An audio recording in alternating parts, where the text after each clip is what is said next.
சனாதன தர்மம். செல்வத்தை விரும்பும் ஒருவன் எந்த வழிமுறையிலேனும் கைவிட வேண்டியவற்றை கைவிடுவதற்கு மிகவும் கடினமானதாக காண்கிறான்.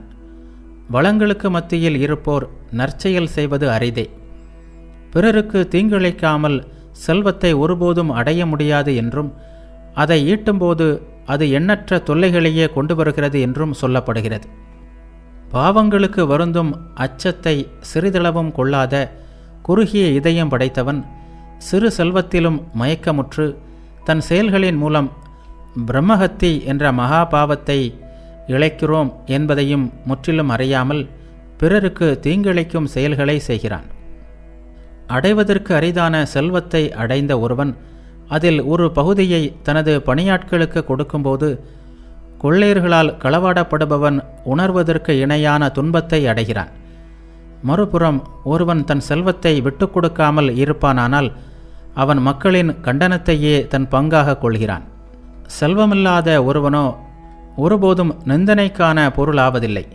பற்றுகள் அனைத்திலிருந்தும் விலகிய ஒருவன் பிச்சை எடுத்து அடையும் சிறிதளவை கொண்டு தன் உயிரை தாங்கிக் கொண்டு அனைத்து வகையிலும் அவன் மகிழ்ச்சியை அடைகிறான். செல்வத்தை அடைவதாலோ எவராலும் மகிழ்ச்சியாக இருக்க முடியாது. செல்வமானது படைப்பாளனால் வேள்வியின் நிமித்தமாக படைக்கப்பட்டது. அந்த செல்வத்தை காக்கவும் வேள்விகளை செய்வதற்காகவும் தான் மனிதன் படைக்கப்பட்டான். இதன் காரணமாக செல்வம் அனைத்தும் வேள்விகளுக்கே செலவிடப்பட வேண்டும்.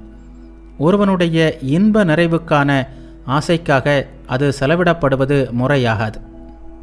செல்வமானது இப்பூமியில் உள்ள யாருக்கும் சொந்தமானது அல்ல என்று ஞானிகள் சொல்கிறார்கள்.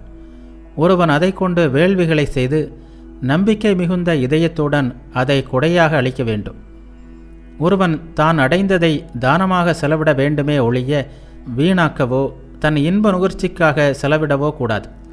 எதில் செலவிட வேண்டும் என்ற இத்தகு முறையான பொருட்கள் இருக்கும்போது செல்வத்தை குவிப்பதில் என்ன பயன் இருக்கிறது?